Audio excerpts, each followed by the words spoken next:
સેવાભાવી કાર્યનું અમૂલ્ય અનુભવવાની સ્વાદિષ્ટતા તે જ રીતે કરવામાં આવે છે તેના પર સંપૂર્ણપણે આધાર રાખે છે.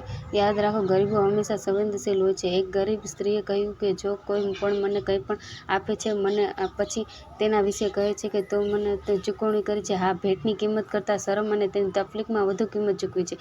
એક દિવસ એના દરવાજે એક સ્ત્રીએ કહ્યું, એ મિસિસ ડીન છે. હું જાણું છું કે તેના ડ્રેસ દ્વારા છે. મેં એને આપી દીધું છે. એકવાર એક માણસે બીજાને કહ્યું, મેં તેને આ કામ એટલા માટે આપ્યું છે કારણ કે તે ગરીબ હતો અને મને લાગ્યું કે તને કામ મળવાથી આનંદ થશે.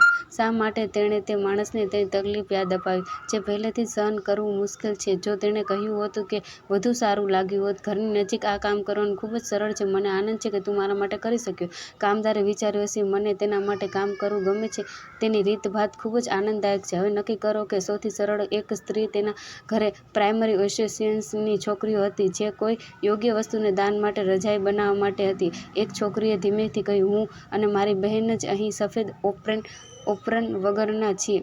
જમ્યા પછી સુધી તેને ખબર નહોતી કે આ બધું સંભાળવામાં આવ્યું છે. ત્યાં જ પરિચારિકા અંદરના ઓરડામાંથી આવી અને તેને ધીમેથી બોલી, હવે તું એકલી જ એવી નથી કે જેની પાસે ગિંગહામ એપ્રન છે. મેં ગણગણાટ સાંભળ્યો. બે ચહેરા તરફ નજર કરી અને સુંદર સ્મિત મેં ક્યારેય જોયું નહીં. તેઓ સહાનુભૂતિ અને પ્રશંસાના હૃદયમાંથી હતા.